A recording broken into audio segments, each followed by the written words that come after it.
partir de sa parole. Amen. Est-ce que nous pouvons incliner un peu dans l'attitude de la prière?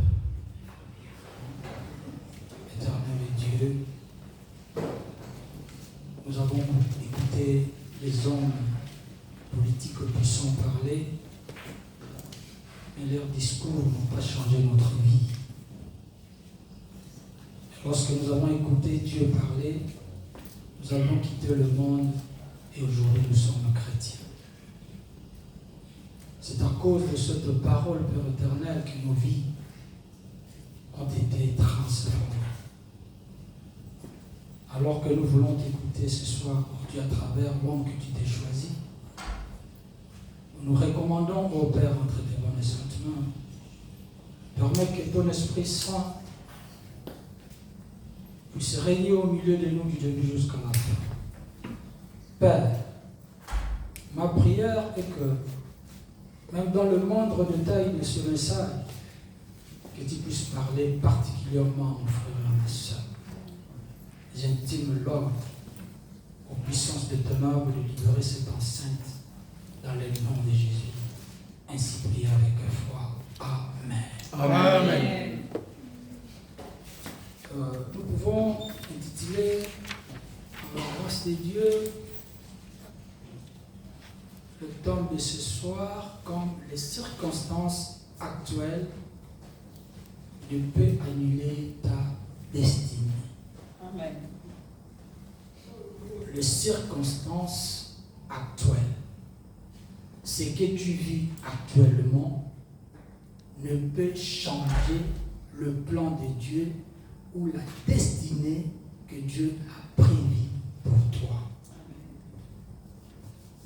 Bien-aimé dans le Seigneur, il y a des fois je me pose la question,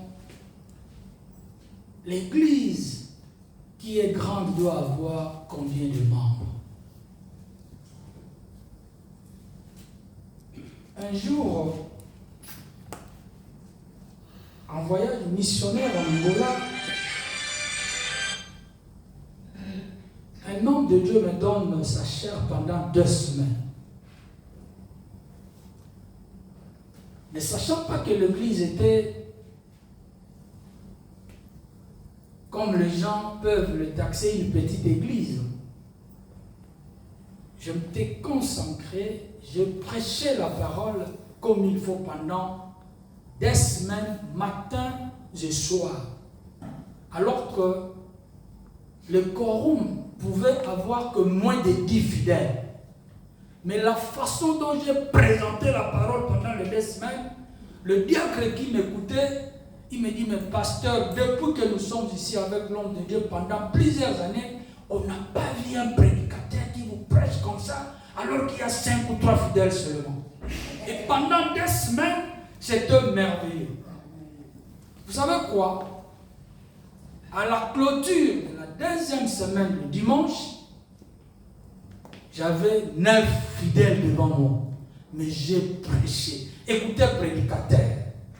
Je voudrais vous encourager que la plus grande église n'est pas celle qui regorge 1000 ou 2000 fidèles. Mais la plus grande église commence avec 3. Alléluia. Amen. C'est-à-dire, moi, quand je suis devant une seule personne, je suis découragé. Mais il est aussi difficile d'avoir une église avec une seule personne. Parce que s'il y a le modérateur, il y a le prédicateur, quelque part il y aura peut-être la femme du prédicateur et la femme du modérateur. La Bible dit, là où 2 et 3 seulement réunis, Dieu est réuni. Amen. Si vous êtes avec Dieu, vous êtes majoritaire. Amen. Écoutez maintenant la suite de ce témoignage.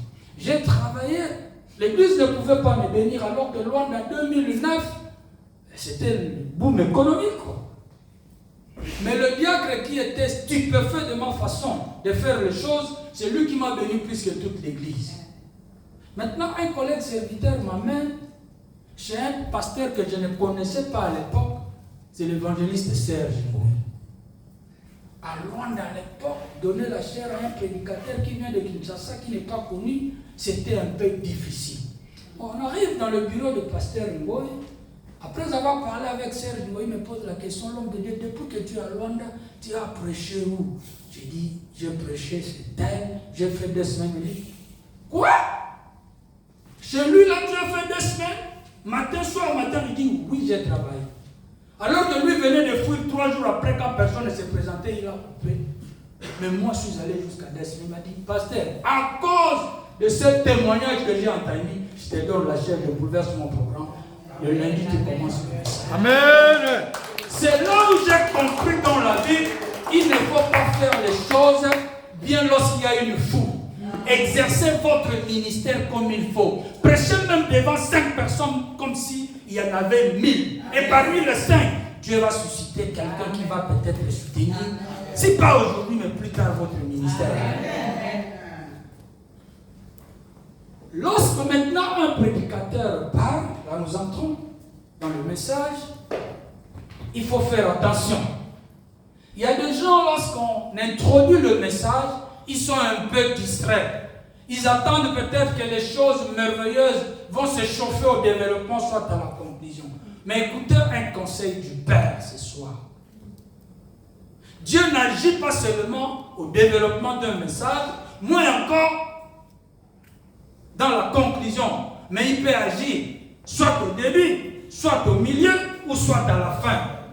Je me rappelle d'une histoire biblique. Jésus-Christ fait son entrée dans Jéricho.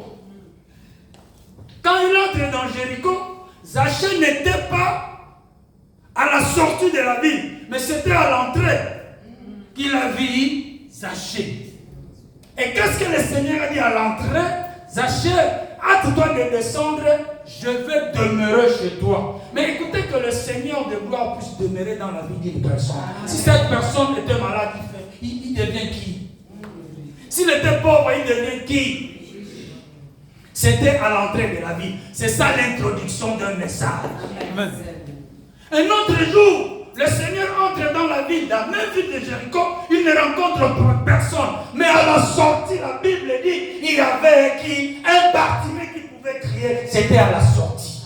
C'est-à-dire la mission était déjà terminée. Quand il sort maintenant pour s'en aller, il y a quelqu'un à la sortie de la ville qui va crier. Oh, je voudrais dire à quelqu'un, si tu ne pas Zachée, tu serais peut-être Bartimée pour recevoir quelque chose ce soir.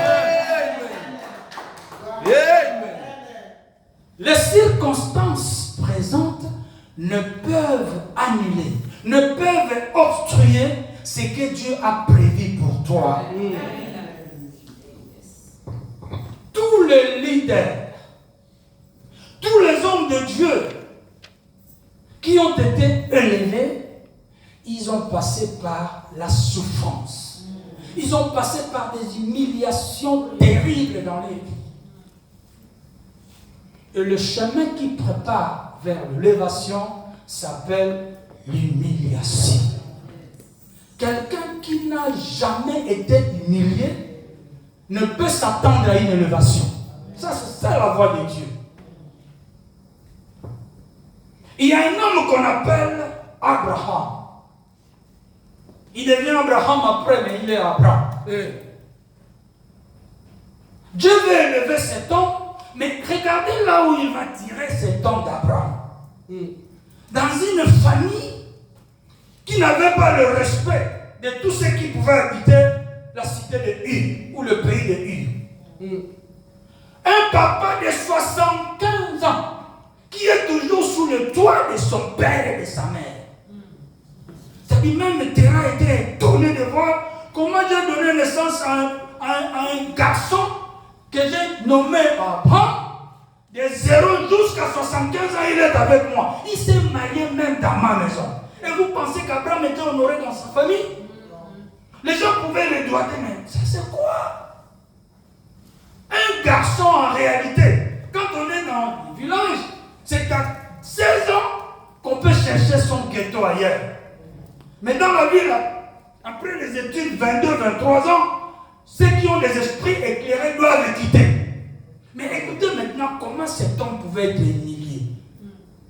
À 75 ans, si vous êtes chez tes parents, vous pensez qu'il y a quelqu'un qui va vous respecter? Mais malgré ça, il y avait une destinée. Malgré ça, il était c'est dans le programme de Dieu. Yes.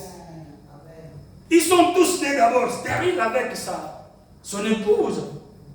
Mais un jour, Dieu veut accomplir son plan dans la vie d'Abraham. Les insultes de ses amis, les mauvaises paroles ne pourraient nullement annuler ce que Dieu aurait prédestiné pour la vie d'Abraham. Il y a un mec qu'on appelle Jephthé. Il avait une destinée avec Dieu. Mais il est né dans une famille bizarre. Sa maman, prostituée.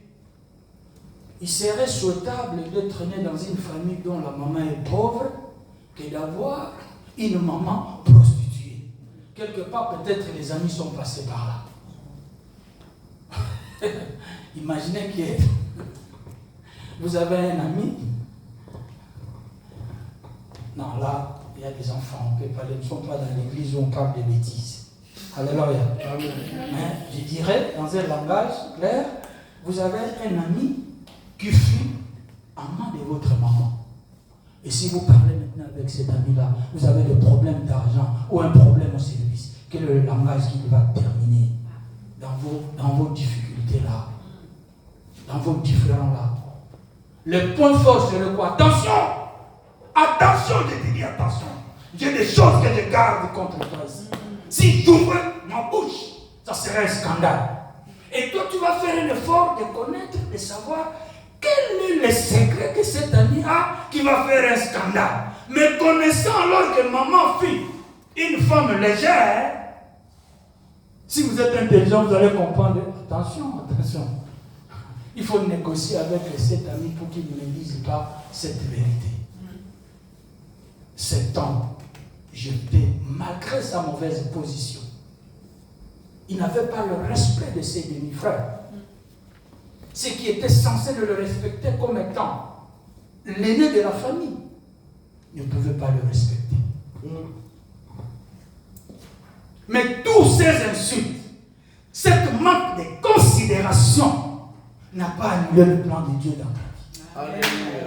Je vais dire à quelqu'un ce soir, si vous avez Dieu, ce que Dieu a prévu pour toi, personne ne l'arrêterait, personne ne va le bloquer, personne ne va barrer la route à ce Dieu-là. S'il y a quelqu'un qui peut barrer la route au plan de Dieu, j'ai dit il n'est pas encore né. Mais même s'il le mettra, il faut que la personne ne soit pas créature de Dieu. S'il y a quelqu'un qui me comprend, c'est-à-dire celui qui va barrer la route à ta vie doit être issu d'une créature qui n'est pas la créature de notre Dieu. Si par contre il est créature de Dieu, il serait sous la domination de notre Dieu. C'est impossible qu'une créature barre la route à son créateur. Parce que je me fais comprendre.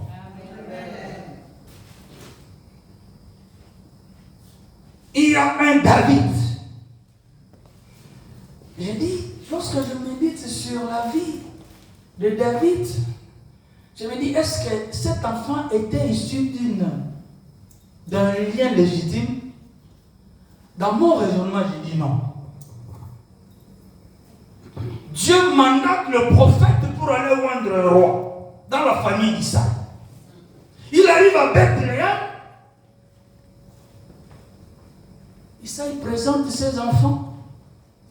Mais David, ce qui me pose trop de questions, comment dans une famille où il y a des aînés, il y avait des Eliab, il y avait des chamans, mais pourquoi la garde, la bergerie devrait revenir à celui qui était plus jeune?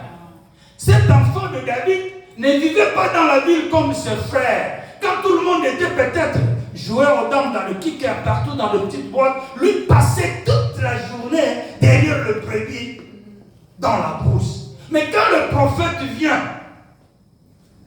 le père qui présente les enfants oublie qu'il y avait un enfant quelque part. C'est là où je comprends que David, c'est comme s'il n'était pas, la maman qui était juste à la maison n'était pas sa mère. Tout le monde pouvait l'oublier.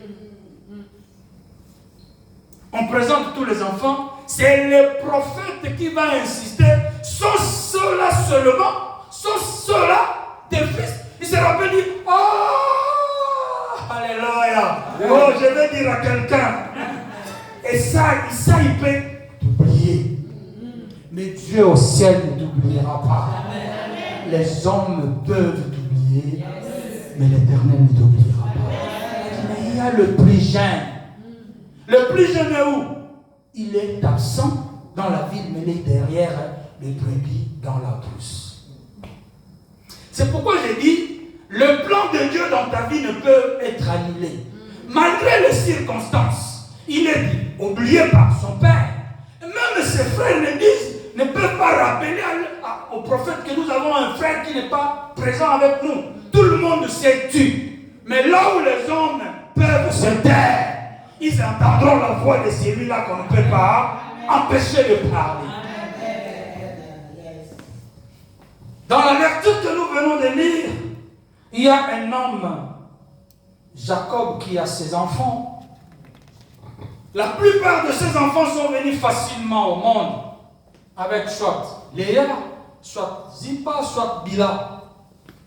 Mais il y a une femme que lui aimait, Rachel, qui a eu des difficultés pour enfanter dans la vie.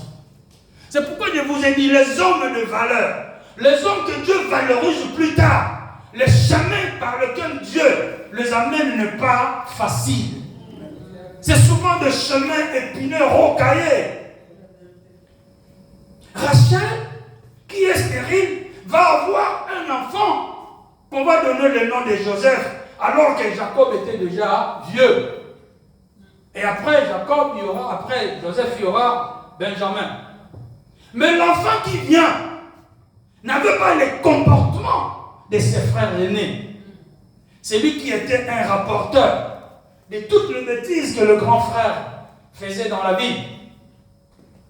Et cela a suscité la haine.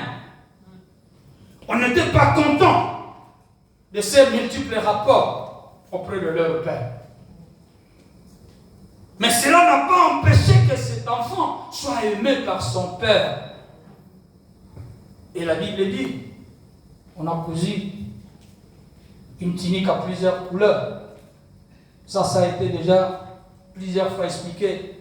Ce sont les noms rédempteurs. Chaque couleur de la tunique pouvait représenter le titre de Christ ou le rôle que Christ jouerait plus tard, parce qu'il était aussi le type du Seigneur. Mais un jour, il a eu un songe. Dans son songe, Dieu est en train de donner le détail de ce qu'il arriverait, de ce qu'il deviendrait, de ce qu'il serait. Écoutez, bien-aimés dans le Seigneur, il y a des choses qu'on ne peut pas parler à tout le monde dans la vie. Amen. Si vous ne voulez pas le combat s'approcher rapidement vers vous, soyez un peu discret dans la vie. Le jour où Joseph a parlé de ses songes auprès de son père, et le songe a été connu par ses frères, c'est le jour où la haine, la dose, le degré de la haine pouvait monter. Et les songes, vous en connaissez. Un jour, le papa a dit à son fils, tes frères sont allés essayer le brebis, tu prends du pain et de l'eau pour les emmener. L'enfant était poli et docile, il a obéi à la voix de son père et il est parti. Arrivé à Shissam, il n'a pas trouvé ses frères. Il a sillonné dans la brousse jusqu'à ce qu'il se croisera avec un homme. Il a posé la question à cet homme, il a dit, j'ai vu mes frères. Mais à les entendre, ils sont allés du côté des Dothan. Et quand il arrive avec la nourriture pour donner à ses frères de loin, il y a une mauvaise décision qui s'est reprise.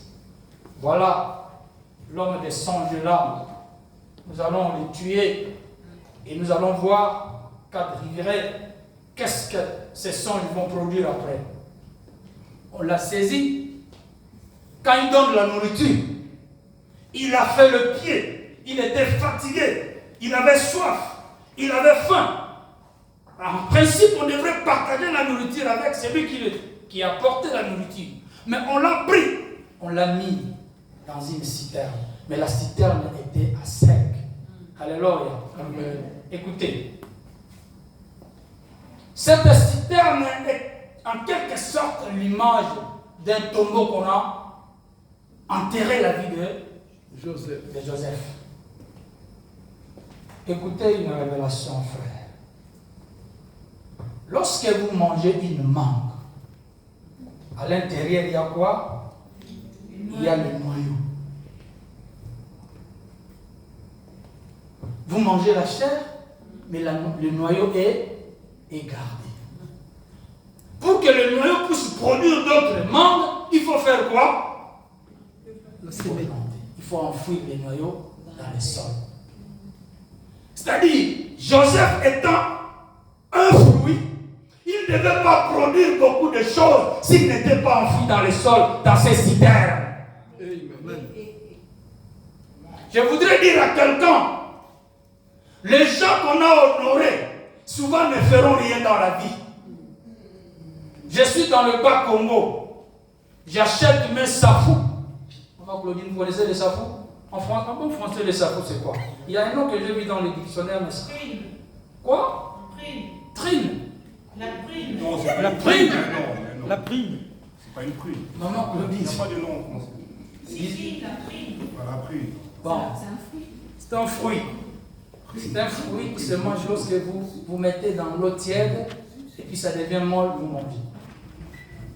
Les gens qui font le commerce de safou, les safous qu'on honore qui arrivent dans la vie, ne produisent pas parce qu'une fois introduit dans l'eau chaude, l'amande n'a pas de valeur, ou le noyau n'a pas plutôt de valeur. Mais les safous qu'on jette parce que c'était pourri en cours de route et jeté quelque part, c'est le safou qui va produire plus tard des safoutiers. Est-ce qu'il y a quelqu'un qui ne comprend pas? Il faut qu'on te jette quelque part par tes amis pour que là où tu vas tomber, tu puisses produire dans la vie. C'est pourquoi il ne faut jamais, jamais haïr ceux qui te rejettent. Alléluia. Si Joseph n'était pas venu par ses frères, il ne devrait pas avoir la gloire dont nous voulons parler ce soir. Alléluia. Celui qui veut marcher avec toi, marche aussi avec lui. Mais celui qui ne veut pas marcher avec toi, laisse-lui aussi partir. Ne force personne d'être avec toi et puis ne supplie aussi personne de s'écarter de toi. Amen. Arrivé maintenant, un moment où il mangeait, il est dans la citerne, il se dispute même, il faut tuer, non, on ne tue pas, c'est notre frère. Ribin se lève, il dit non, il ne faut pas tuer. Jida qui aime l'argent, il dit non, il faut vendre. On a vendu à 25 pièces et un amal ici, un mondialite plutôt, a acheté, il est parti pour revendre chez Potiphar. Arrivé dans la maison de Potiphar, Dieu crée encore des situations. Je suis en train d'expliquer les circonstances actuelles, les circonstances dans lesquelles tu te vis, ne pas pour te tuer, mais c'est un chemin par lequel Dieu est en train de t'amener pour te pousser vers le trône qui est quelque part. L'injustice des gens te prépare pour arriver à la hauteur. Il est vendu, arrivé en Égypte, il est encore revenu avec un terrain maintenant parce que ceux qui l'ont acheté chez ses frères ne pouvaient pas le revendre au même prix chez Potiphar. Arrivé dans la maison de Potiphar, il y a un événement qui s'est produit. La femme a aimé. Frère, vous savez, il y a des choses que nous lisons dans la Bible parce que ce n'est pas nous, ça passe. Il y a des frères qui condamnent même Joseph. Alléluia. Amen. Ils disent, mais il n'avait pas un esprit éclairé. Chez Potiphar, je ne sais pas, il avait quel? Un officiel. Sa femme te demande de venir. Mais il y a des Mercedes berlines. Vous avez le droit d'aller dans des grandes boutiques de marques à Élysée. Et je me pose la question, si c'était toi, frère, à l'inverse, si c'était Potiphar qui avait fait le coup, tu allais refuser ou accepter. Mais Joseph savait. Il savait que la vision que j'ai eue moi, ce n'est pas une vision qui va me laisser au bas de la montagne. Toutes ces circonstances me préparent pour atteindre l'objectif, pour atteindre une destinée. Il accepte de ne pas se compromettre. Il dit à la femme, non, tout, mais sauf toi. Il faut être baptisé du Saint-Esprit pour donner une telle réponse. J'étais encore trop jeune dans le ministère. Ces témoignages, ceux qui auront un jour la chance d'arriver au Congo, dans la ville de Kikwit, il y a un pasteur dans la KDC, Dosh Mbongo Passi. Il est témoin de ce témoignage et il en témoigne aussi. Et les jours où j'étais dans son église, il a dit, je vous ai toujours parlé, le pasteur Anana, un témoignage que j'ai vécu, c'est celui-ci. Qu'est-ce qui se passe? Il y a une sœur qui avait l'argent de somme en 1994, on est à Ouéjipon en Angola. La sœur m'appelle, elle me dit, pasteur, il y a un petit déjeuner pour toi, tu vas passer. Là, il ne faut pas appeler sa maison, ce sont des pépites. Avant d'y aller, j'ai dit au pasteur Dosh, j'ai une invitation, mais je connais le comportement ici. Il faut aller à deux. On arrive, on nous a reçus, il y a un petit déjeuner. La sœur vient et dit, pasteur, j'étais deuxième femme d'un comméta. J'ai un appartement, mon propre appartement en Paris, en plein Paris. Et j'ai deux enfants que j'ai eu avec, deux bâtards que j'ai eu avec ce commissaire d'État. Tous les hommes qui viennent, ils n'ont pas besoin de moi. Ils ne regardent même pas ma beauté parce que la sœur était métisse. Ils viennent juste pour me sucer l'argent. Quand ils ont leur intérêt, ils partent. Mais lorsque j'entends le témoignage de tous les pasteurs, c'est vous qui êtes célibataire. Moi, célibataire, j'ai compris de quoi il s'agissait. Non, pasteur, vous êtes sérieux? Si un homme de Dieu pouvait gérer ma vie, ça serait une bonne chose. Il y a maintenant un sac quand même qu'on appelait Mamou. Ici à l'intérieur, il y a 54 000 $. Mais la marchandise que j'ai, ça peut me donner au-delà de 100 000. Je dis bon, ici d'une famille pauvre, là c'est le raisonnement humain. Une famille pauvre, mais je peux faire un jeu avec cette dame, accepter, et puis arriver en Europe, je prends la poudre de scampette. Le Saint-Esprit me dit non, ce chemin n'est pas bon. J'ai ouvert la bouche pour dire à cette dame, au commencement ce n'était pas ainsi. C'est Adam qui est à l'œuvre. Ève, mais ce n'est pas Ève qui a cherché Adam. Pasteur, même dîme, même la dîme que je voulais donner là, je ne la paye pas. Prenez 100 $ pour le sucre. On est sorti. 10 ans plus tard, je l'ai vu quelque part. Écoutez ce que la sœur m'aurait dit. Pasteur, ceux qui osent là qui en embêté, mais l'olima au j'allais mourir comment? Il dit, je sais ce que je t'ai dit. Si tu n'avais pas Dieu, tu allais mourir. Oh! Écoutez, frère. Toi, tu penses que tu es encore plus que tous les garçons de ton quartier, de ton coin, pour que les avances viennent vers toi. Quand une femme te fait des avances, toi tu trouves que nous a gazé. Non, non, non. Il y a un plan maléfique. Il y a un complot de l'ennemi derrière ça.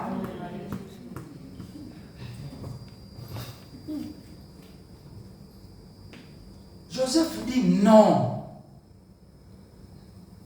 La suite, vous la connaissez. Et la femme dira à son mari, voilà l'Égyptien qui était l'hébreu que tu as mis à mon côté, Il a voulu me déshonorer, tout et tout. On a mis Joseph en prison. Et souvent on dit, dans l'histoire du viol, la femme ne ment pas. Ça c'est quelle parole ça? La femme ne ment pas. Ce que la femme a dit là, c'est vrai. Mais si la femme dit vrai, pourquoi elles sont dans la prison? Il n'y a pas de femmes emprisonnées. Joseph arrive en prison, dans son innocence, mais il le calme. Dans la chair, il pleure. Il se pose la question. Dans ma famille, j'étais le moins aimé. Quand on me vend ici, la maison même est bénie à cause de moi. Ma présence a fait que cette femme et son homme soient bénis. Et voilà, je suis calomnié pour une affaire qui est ni de preuve ni de l'homme concernant. Je suis en prison. Il pleurait. Bien-aimé, je vais témoigner des choses qui me sont arrivées. Et ma vie, quelque part, ressemble à la vie de Joseph. Avant que j'aie la force de devenir ce que je suis. Quelques 2 ans seulement de la vie ministérielle, établie en mars 91 comme étant ministre, en 92 juillet, il y a une femme qui me dit j'ai violé sa fille de 8 ans. Nous sommes dans Chamoukoualé, dans la frontière. Tout le monde dit quoi? Anana est tellement sérieux, il savait que si partait chez une fille mature, on va l'accuser à la cadèse, on va le chasser. C'est pourquoi il a souhaité le faire avec un enfant de 8 ans. Mais qu'est-ce que je faisais à la maman de cette fille? Il avait un mari angolais qui venait l'engrosser et puis il partait. C'est moi qui prenais la charge de faire tout comme son mari. Je faisais la laïette, je nourrissais la fille parce qu'elle était dans un malade à l'époque. Je la prenais comme ma soeur. Et vous savez, quand plus on donne de présents, plus la femme commence à penser. Vous savez, Ève va toujours mal penser. Ève. Je parle de cette Ève là dans les jardins. Vous êtes déjà sauvés. La sœur comprend maintenant que non, si je commençais à sortir avec ces jeunes serviteurs, j'aurais plus. Et quand il faisait des trucs qui me faisaient comprendre déjà dans le mauvais chemin, je refusais catégoriquement. C'est alors dans la colère, elle est allée accuser que j'ai violé sa fille. Tout Chamoukoualé contre elle. Mais bizarrement, la fillette là était petite fille de celui qui était commissaire des zones. À cette époque de Mobutu, le commissaire des zones dans les zones rurales étaient des hommes, des autorités terribles. On apprend au grand-père, il y a un faux pasteur qui a violé ta fille, parce que la fille était jumelle. Frère, qu'est-ce qui m'arrive avant que j'arrive là? J'ai donné un séminaire sur la vie chrétienne normale. Mais la semaine des épreuves que les chrétiens devraient vivre dans cette vie, la première semaine, c'est la deuxième semaine que j'ai eu cette grande épreuve qui m'a coûté la prison. Tout le monde contre la fille. La fille dit, il l'a fait. Vous savez, lorsque Dieu veut vous soutirer de quelque chose, il crée, parce qu'il est un grand stratège, il peut créer des choses dans un premier abord, tu vois que c'est l'injustice, alors que c'est pour te sauver la vie.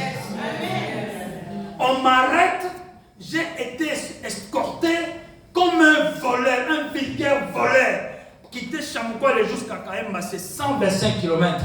J'étais menotté comme un brigand. J'arrive à la prison, là c'était les DSP qui étaient là-bas, et la garde civile. On m'envoie dans le cachot, parce qu'on est arrivé samedi. Je devais passer dans le cachot de mobile. Là où les... Non, il y a des hommes cruels qui étaient dans l'armée de Mobutu à l'époque. On les a appris seulement, il a violé.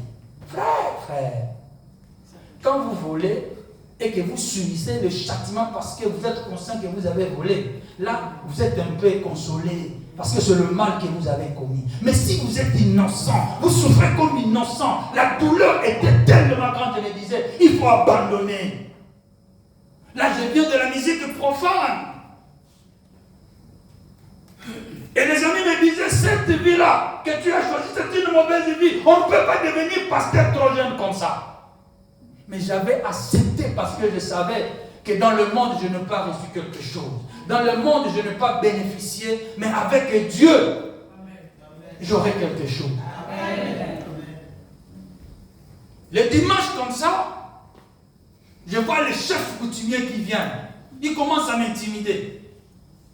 Selon le chef coutumier de Bandundu, quand un chef coutumier te montre le doigt comme ça, c'est-à-dire c'est la mort. Il doit faire ça pour atténuer la colère du pouvoir ancestral.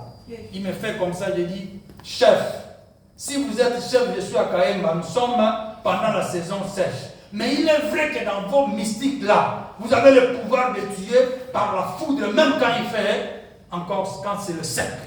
Quand je montre le doigt comme ça, même les militaires sont, c'est ton petit, tu vas mourir. Celui-là, c'est un grand sorcier. Je m'en fous de sa sorcellerie. S'il est chef coutumier, il est chef coutumier pour le Lunda et le Choko. Il n'est pas chef coutumier chez nous là-bas. Si je suis innocent, personne ne me fera rien. Et le chef coutumier et le père de cet enfant étaient là. Je dis, mais qu'est-ce qui m'arrive? Je pleurais. Je pleurais à tout moment. Et le chef me regarde, deux chefs coutumiers me regardent. Le papa de l'enfant dit, allons. Parce que le vrai papa de l'enfant, c'est celui qui est le fils du bourgmestre. Mais celui qui partait en Angola, c'était un nouveau mariage avec la mère des enfants. Il y a quelqu'un qui me comprend. J'arrive maintenant le lundi au tribunal. Je ne sais pas quelle sorte de jugement. Cet avocat-là, il a terminé. Dans quelle université? Et le magistrat qui était là, j'arrive comme ça, me dit, Monsieur Bilo, vous êtes emprisonné et comme vous avez violé 15 ans, il n'y a pas de légiste pour faire, il n'y a pas. Mais j'ai dit, mais qu'est-ce qu'il y a? On dit, vous allez faire 15 ans de prison, vous avez violé, et plus grave, c'est la petite fille de notre chef. On m'amène en prison. Quand j'arrive en prison, là, il y a des catcheurs qui connaissent Chic Rose. Il y a des catcheurs qui venaient de Kinshasa pour leur combat. Ils se sont battus en pleine ville, on les a arrêtés, ils étaient au nombre de 25 dans la prison. C'est moi qui arrive maintenant après les catcheurs là-bas. Et le patin. Écoutez frère, si vous avez Dieu, c'est Dieu d'alliance va vous épargner dans beaucoup de choses. On allait me taper copieusement parce que tout le monde savait que le frère qui vient là, c'est un violeur. Ils me disent, yo, ils sont tous au bout d'un balabala, quand ils disent, mais yo, pasteur, il y a un violeur. Quand il vient l'autre dit, non, il ne faut pas taper, il peut être innocent. Je dis, ah bon, personne aussi a mis la main sur nous. Mais écoutez, je dis, ce qui s'est passé dans la vie de Joseph s'est reproduit quelque part à 10% chez moi. Le mardi, le directeur de la prison arrive dans une parade comme ça, il dit, où est le monsieur qui est venu là, de Chamoukwal? Je suis là, il dit à tous les prisonniers, désormais, c'est lui qui est votre chef. Oh là là là là là, quelle révolte! Dans une prison, il y a des gens qui ont fait des années, mais quelqu'un qui arrive comme ça avec une mauvaise tâche, il est violé, c'est lui qu'on va nommer comme étant chef. Il lui dit, c'est moi le directeur, le choix est tombé sur lui, il est votre chef. Frère, l'histoire du changement climatique, c'est une réalité. À Kaemba, il y avait en quelque sorte l'hiver. Quand on est pendant la saison sèche, vous êtes en manteau jusque le soir. Et la nuit, vous devez dormir avec un brasier allumé. Même si vous êtes têtu, il faut qu'il y ait un brasier dans la chambre. Et imaginez maintenant, vous êtes dans la prison, il y a du ciment, vous êtes en slip, s'il vous plaît. Il n'y a pas quelque chose, c'est la Bible qui me servait d'oreiller. Et la nuit, quand je pense maintenant aux copines d'hier, frère, j'étais, là je vais te faire rire. À me regarder comme ça, je ne suis pas beau. Là, je l'accepte et je l'assume moi. Mais dans ma jeunesse, dans cette vie de chanter comme le papa José chante ici, moi j'ai fait là de l'autre côté, j'avais un succès de filles terrible. Et quand je deviens chrétien, c'est une déception amoureuse qui a fait que je prenne la décision de servir Dieu. Je salue cette sœur, mamie. Je la cherche depuis là, je ne l'ai jamais trouvée. Pour la dire que c'est par elle que j'ai dit fini avec cette vie. Sinon, je vais continuer à avoir des déceptions amoureuses et ça va m'amener à la tombe. Je suis tombé malade. Je dis gravement malade. Tout le monde me posait la question, Coco, tu vas mourir. Dis-nous qu'est-ce qu'il y a. Les amis dans le cercle restés savaient que c'était une déception amoureuse. On m'a emmené à l'hôpital. Je savais. Un jour, après 6 mois, celui qui était condamné, 15 ans de prison, 6 mois après, je vois le procureur venir. Il m'appelle dans son bureau, Jean, il dit, pasteur, j'ai vérifié dans tous les dossiers des prisonniers, ton nom n'y figure pas. J'attends. Lorsque le plaignant viendrait pour réclamer, c'est alors on va te convoquer pour que tu viennes. J'ai dit, monsieur le procureur, n'est-ce pas le bourgmestre ou le commissaire des zones est ton chef? Sa maison est en face de vous là. C'est lui le plaignant, j'ai violé sa fille. Moi, je reste en prison jusqu'à ce que les 15 ans seront accomplis. Il dit non, monsieur, je t'en prie, ton dossier n'est pas ici. Il faut sortir de la prison. De 92 au mois d'octobre, je suis prisonnier libre jusqu'aujourd'hui. Quand je prêche là, je suis prisonnier libre. Je ne sais pas si le procureur là serait vivant. Même s'il n'est pas vivant, les dossiers sont gardés quelque part. Il y a un procureur qui va m'appeler plus tard. Et aujourd'hui, j'ai 32 ans dans la vie ministérielle. Quand je prêche là, il y a quelqu'un qui peut me ramener pour dire que non, mais si vous avez violé, venez assumer. Écoutez, frère, c'était un chemin meilleur. Mais pendant cette période-là que je suis en prison, je me préparais pour aller en Angola. C'est en juillet 2002 que les gens sont morts comme de mouches à Kafouf. La façon que Dieu a utilisée pour m'épargner, afin que je ne me retrouve pas en Angola, c'était de me retenir dans la prison pendant plusieurs mois. Et c'est dans la prison que j'ai vu les gens venir, les gens qui étaient avec des plaies graves, les gens qui étaient devenus bornes, les gens qui étaient devenus handicapés parce qu'ils fuyaient la guerre en Angola. Ces jours-là, je ne pouvais pas pleurer. Je me disais, Seigneur, merci. Avec la force que j'avais, je pouvais aller en Angola avec les autres. Peut-être que je serais mort, mais Dieu m'a épargné. C'est pourquoi Paul a dit, toutes les choses concourent au bien de ceux qui aiment Dieu. Joseph en prison, il pleure. Mais un jour, le Dieu d'Israël, dans ses stratégies multiples, doit susciter un problème pour qu'il soit mis hors de la prison. Oh, alléluia! Il faut servir ce Dieu-là. J'aime ce Dieu-là dans la vie. Je le servirai jusqu'à la fin de mes jours ici-bas. Il y a des officiers qui sont dans la prison avec lui. Lui, qui était incapable d'expliquer les songes qu'il avait chez son père, mais dans la prison, il a la capacité de donner l'explication aux songes des autres. Alléluia. Écoutez, frère, là où tu es incapable, ne te dis pas que c'est fini pour toi. Il y aura une ville, il y aura un endroit propice pour que ce que tu ne faisais pas hier, que tu le fasses encore mieux. C'est pourquoi le Seigneur a dit même aux disciples, vous êtes dans une ville où on vous persécute, fouillez la ville. Là où on t'honore pas, frère, sœur, déplace-toi. Jusqu'à ce que tu trouveras un endroit où on va t'honorer et te respecter. Il donne les explications, il dit, les 3 jours que vous avez vu, toi, tu servais à la table du Seigneur. On va te ramener à la table plutôt du roi Pharaon. On va te faire sortir. Et on va te réhabiliter dans tes fonctions comme étant des chansons. Mais quand tu vas sortir, parle au roi. Ah, écoutez, ce qui m'intéresse, c'est quoi? Quand les chansons est libéré, il part. La Bible dit, il a fait quoi? Il a frère, là où Dieu ne s'est pas souvenu de toi, aucun homme peut se souvenir. Cherche dans la vie à réveiller la mémoire de Dieu, mais ne fais pas une effort de réveiller la mémoire des hommes. Les hommes oublient. Tu peux l'expliquer, tu vois, c'était telle date. J'avais fait ça pour la vie, non, ça fait déjà 10 ans, ça ne revient plus. C'est ça la qualité de l'homme, c'est ça la nature de l'homme. Mais Dieu, lorsque vous êtes dans la prière, c'est lui qui a dit réveille ma mémoire. Il suffit seulement de le réveiller. Vous dites Seigneur, souviens-toi de moi. Ézéchiel l'a fait, il a dit souviens-toi. Ézéchiel l'a fait, il dit souviens-toi, j'ai brisé le haut lieu. Et Dieu a dit 15 années d'ajout. Alléluia.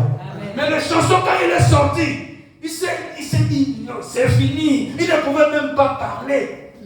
Même à sa femme, ce qui s'était passé en prison. Et le panetier arrive, il dit, mais oh, moi aussi j'avais réveillé, mais toi pour toi, non. Toi tu seras exécuté. Comme tu as vu les oiseaux venir manger dans le panier qui était sous sa tête, c'est la même manière. Tu vas mourir et ton corps sera livré. Mais celui qui est parti, alléluia, il n'était pas parti avec les dieux de Joseph. Alléluia. Les dieux de Joseph n'étaient pas partis avec celui-là. Les dieux de Joseph est resté dans la prison avec Joseph, et ce Dieu-là était aussi dans le palais avec Pharaon. Un jour, ce Pharaon maintenant qui aura un rêve bizarre. Les vaches maigres qui avalent les vaches grasses. Ça, si c'était le prophète d'aujourd'hui, vous allez donner des explications, mais frère, ça allait être terrible de comprendre ces langages. Écoutez maintenant, il dit, on a appelé le magicien, ceux qui avaient la connaissance des choses. Ils arrivent, ils commencent à tâtonner, ils disent, mais c'est impossible. Mais les chansons se lèvent et disent, oh roi, je vais te rappeler les souvenirs de mon erreur.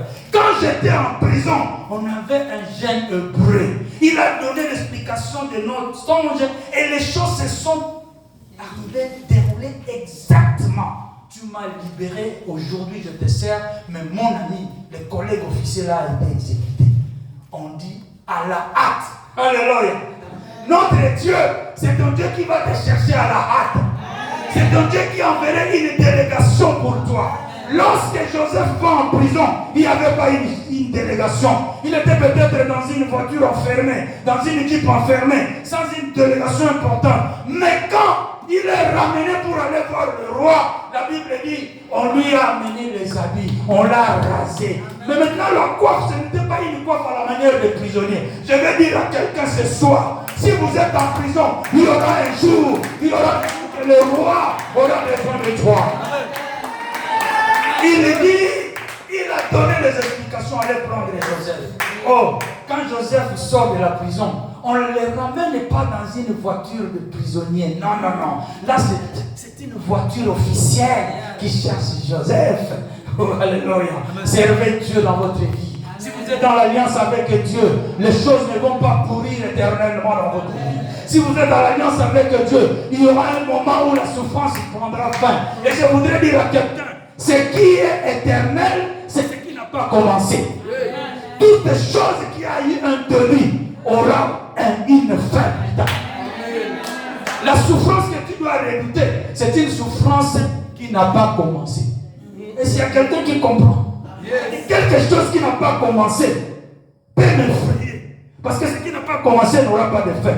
Mais là où il y a un début, la Bible dit il y a une fin à chaque chose qui a débuté quelque part. Il arrive chez Pharaon. Il est maintenant habillé, honoré. Il donne maintenant l'explication de son songe.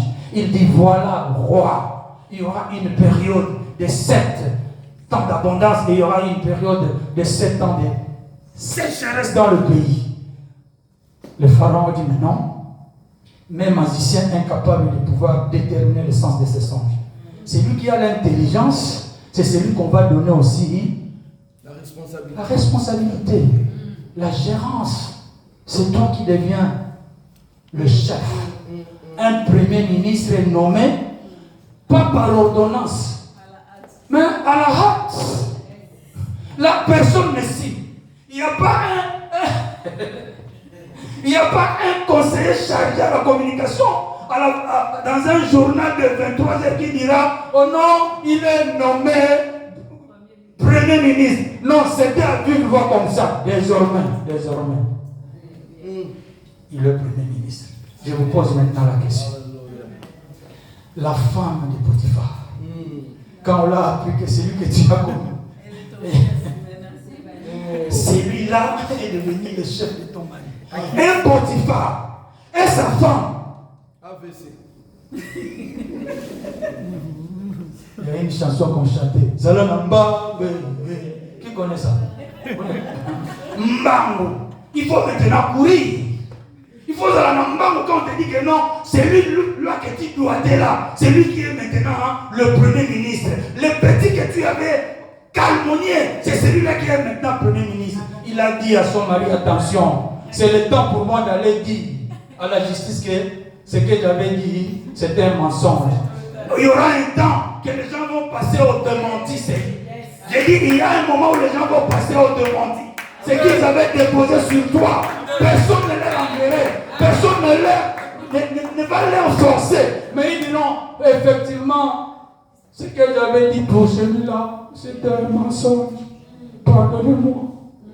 Et moi, si j'étais Joseph, j'allais dire à Potiphar, c'est toi qui deviens mon cadre du corps rapproché. Hey. Quand moi je dors, si je me réveille, je te vois dormir.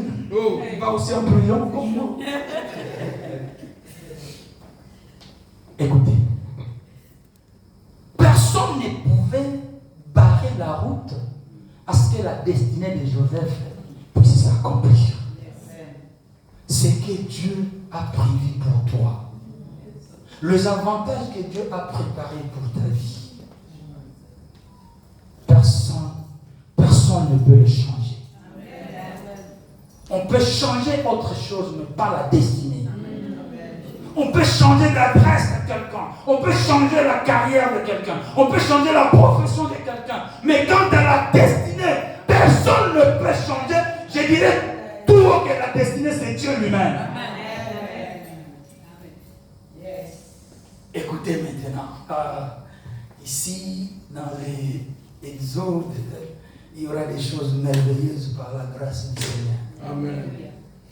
Un enfant est né dans une famille dont le père est de la tribu de Lévi. La maman est aussi de la tribu de Lévi.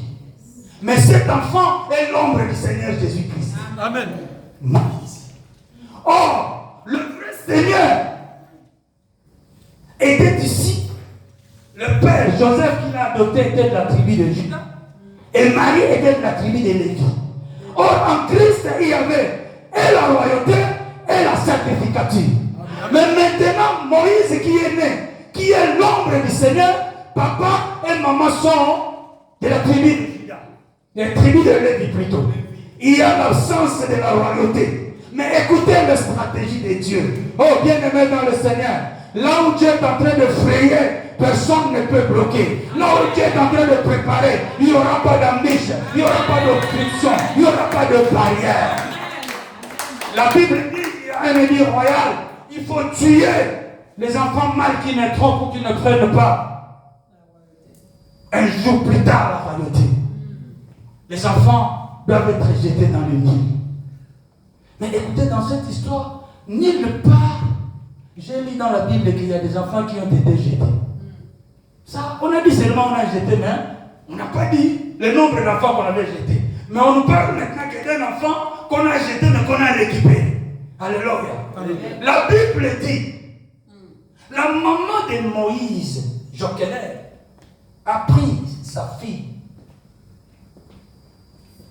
Myriam, ils sont allés au fleuve Nil, ils ont déposé l'enfant dans le panier.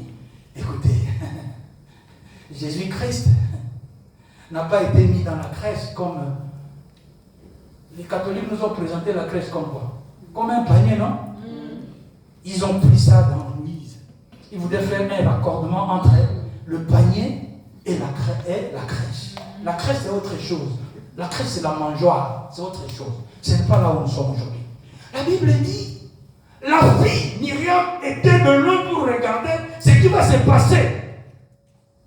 Quel est le danger guetter la vie de son petit frère.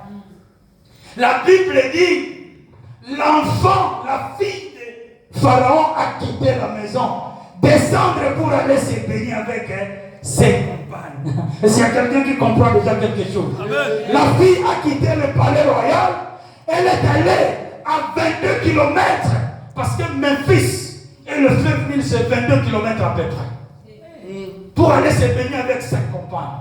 Mais il y a quelqu'un qui a quitté aussi le trône de Dieu. Il y a quelqu'un qui a quitté le trône. Il est descendu vers nous. Alléluia.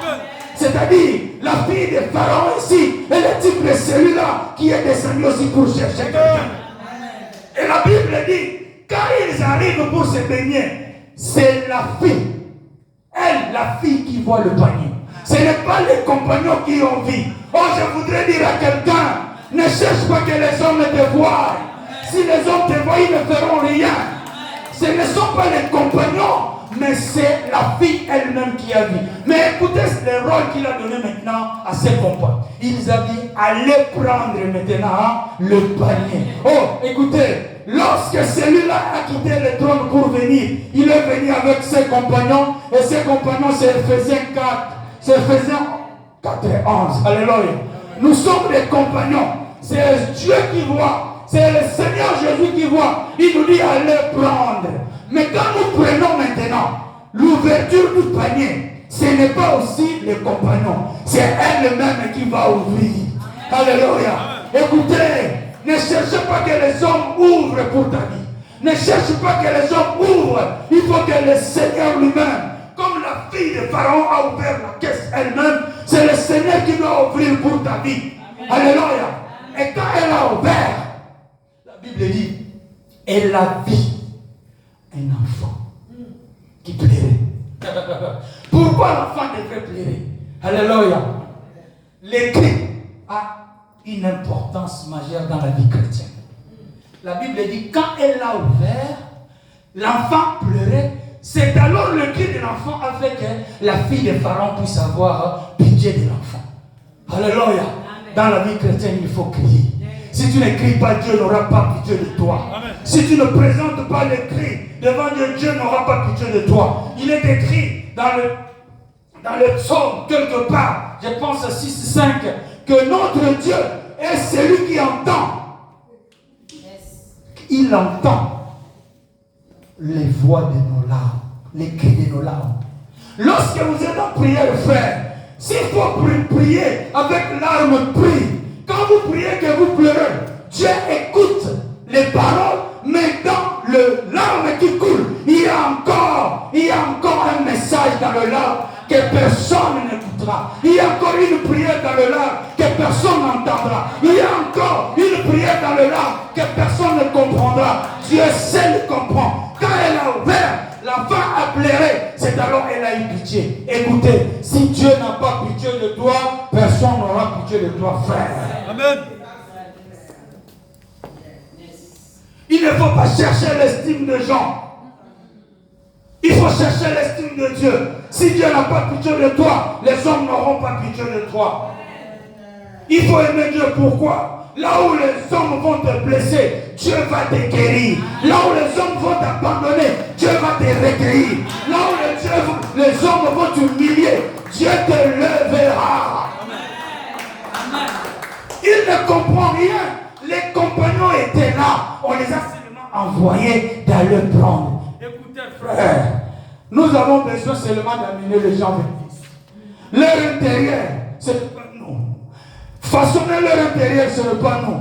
C'est à la fille de Pharaon de savoir qu'est-ce qu'il ferait avec le petit enfant. Pourquoi la fille devrait prendre Moïse et l'amener dans sa maison? Parce que papa était de la tribu de Lévi, maman Jochebed était de la tribu de Lévi. Moïse, pour être le vrai ombre, la vraie ombre plutôt du Seigneur, devrait être élevé dans une royauté. C'est-à-dire en Moïse, il y avait la sacrificature. En Moïse, il y avait aussi le... Alléluia. Bien-aimé, ce que Dieu a prévu pour toi, ce que Dieu a préparé pour toi, personne ne l'empêchera. C'est pourquoi j'aime pas les femmes qui disent, celui-là, c'était mon fiancé, et voilà, on me l'a piqué. Oh non, ton fiancé à toi, personne ne le piquerait. Il y a des gens qui ont forcé des relations et finalement ils regrettent. L'homme qui veut t'épouser, s'il dit non, ce n'est pas toi, vous n'êtes pas marié, vous allez regretter quoi? Vous savez pourquoi les femmes en Europe regrettent? Vous êtes fiancés, c'est vous qui dépensez trop. Château Rouge, je suis à Château Rouge, hein? Je vais t'acheter quoi? Mais c'est quoi ça? C'est quoi ça? Écoutez, dans le fiançailles, c'est toi qui donnes. Tu as déjà accoutumé ce pseudo, je l'appelle le pseudo-mari là, de lui donner. Mais si ça s'avérait qu'un accident de parcours fasse que vous puissiez vous marier, toi qui l'avais déjà habitué, basket, dans mon chemise, il y a bien. J'ai dit une montre. Mais tu vois comment est-ce que tu as gâché ta vie? Quand même vous serez ensemble. Si ça ne continue pas, qui serait mauvaise? Il va te rappeler. Toi, ce que tu me faisais autrefois, tu ne le fais plus. C'est là où le problème va commencer. Les hommes sont tellement intelligents. Ils voient le premier geste. Hein. Même la femme. Ce que tu fais avec elle dans le fiançailles, si tu ne le fais pas dans la maison, tu étais hypocrite. C'est toi qui m'appelais chaque fois. C'est toi qui me donnais. C'est toi qui me donnais, mais ça s'est arrêté comment? Maman, même si tu es déjà âgé, le premier mariage a été dissous. Le second est parti. Mais celui qui vient là, ce n'est pas à toi de lui donner trop de choses. Ou bien donner avec modération, pasteur. Oui, donner avec modération. Et moi, je vais donner la limite si c'est trop. Le plafond 10 €.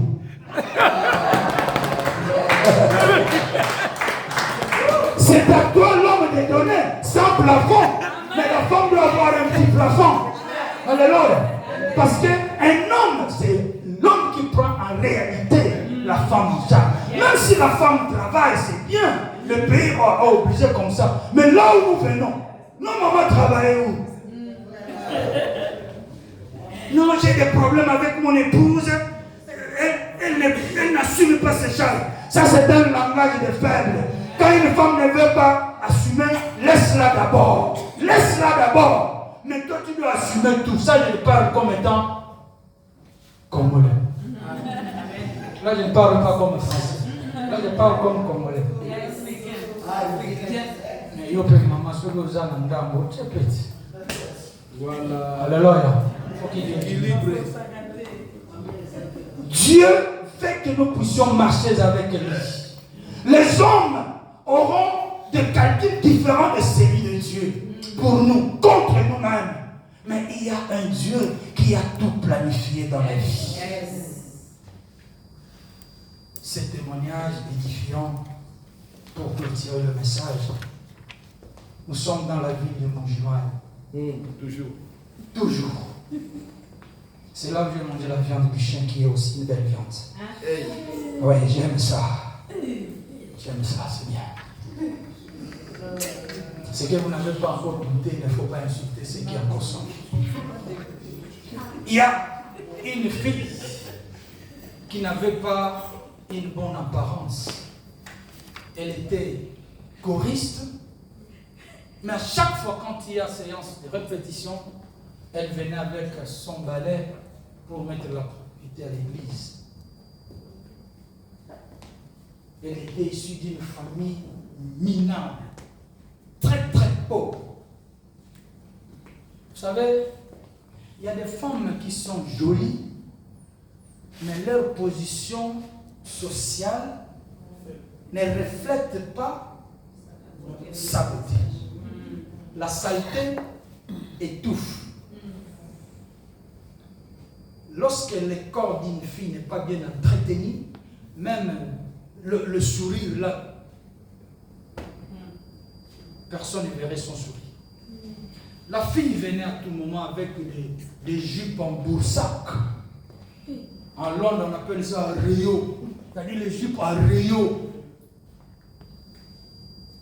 Plusieurs années, elle faisait ce travail, elle chantait. Mais il y a un frère qui a quitté dans le bas âge en Moujman, qui a grandi à Kinshasa. Un jour dans la prière, parce qu'il était célibataire, il dit Seigneur, j'ai besoin d'avoir une femme. Dieu révèle à ce frère à Kinshasa, qui faisait des affaires comme Dubaï, il voit l'image d'une fille et on lui donne l'adresse de l'église.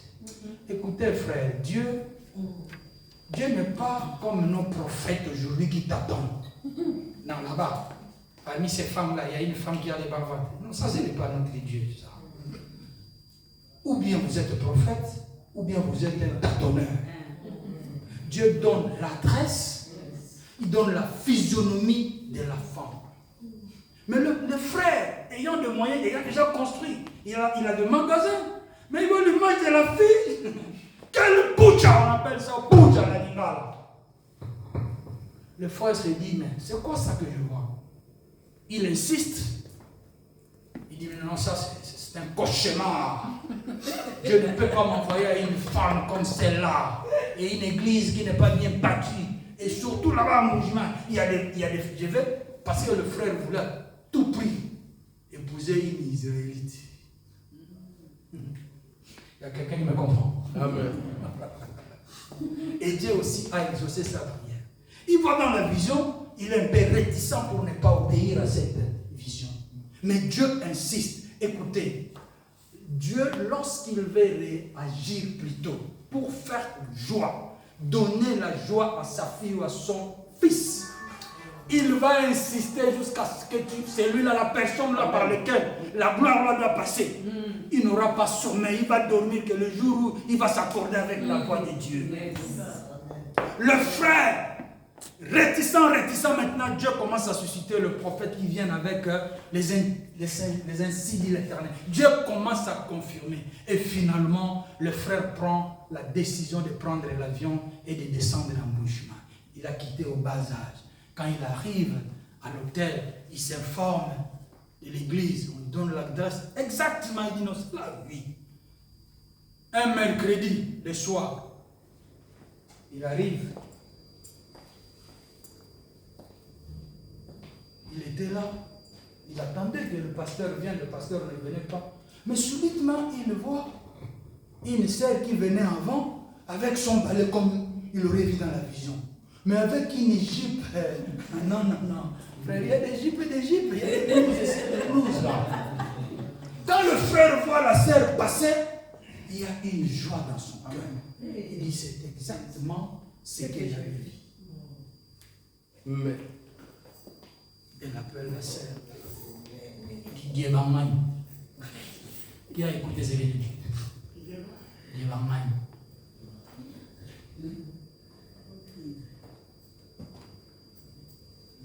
La fille a dit j'arbore du nom d'un.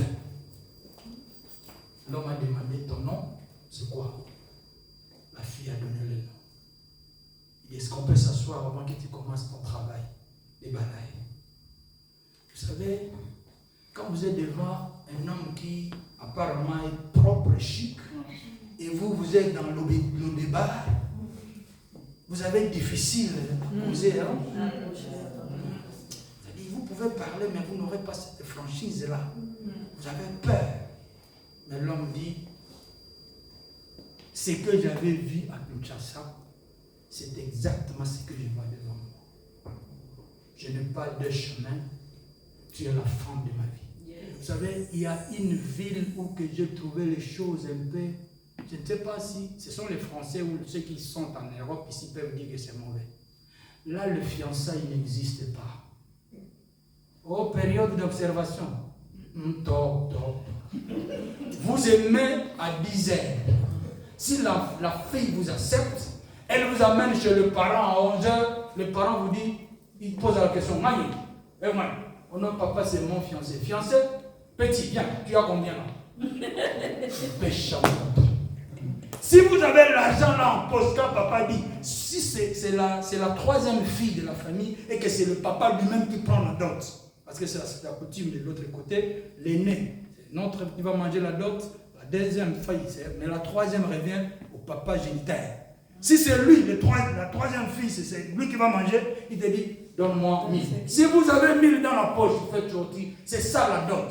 Là, il n'y a pas question de liste. Non, veste pour papa. Oh non, non. Vous donnez l'argent et tout est compris comme ça. Il te dit, toi, n'entre pas encore, prends ce qui est à toi, partez avec lui. Même à deux seulement, il te dit, prenez, partez. La sœur ne comprenait rien du même. Elle dit, c'est quoi ça? Il y a des questions qu'on ne peut pas répondre face à un homme qui est élégant plus que toi. Alléluia. La fille était là à regarder. Non, j'ai entendu, mais il faut attendre le pasteur. Ce jour-là, elle ne pouvait pas balayer parce que le frère a pris le temps de l'exhorter, de le fortifier, de voir comment est-ce que la gloire s'est approchée d'elle, tout et tout. Quand le pasteur arrive, vous savez, nous, des fois, nous, les pasteurs, nous sommes... Là, je ne parle rien. Quand le pasteur arrive, le frère s'amène avec sa future épouse dans le bureau. Il parle au pasteur ce qu'il a vu. Et ce que j'avais vu, c'est exactement ce que j'ai vu sur la sœur, avec son balai à la main. Le pasteur aussi avait des filles. Pourquoi? Mais c'est pourquoi? C'est parce que... Alléluia. Le frère a dit au pasteur, vous avez culte quand? Nous avons culte le mercredi et le vendredi, mais jeudi, nous sommes off. C'est jeudi qu'on ira dans la famille de cette sœur pour compter. Et les jeudis sont allés, la dot a été donnée. Le frère a dit aux parents, au plus tard le lundi, je dois retourner à Kinshasa avec mon épouse. Oh, il est 17h. Le frère vient déjà. On va continuer avec cet témoignage prochainement qui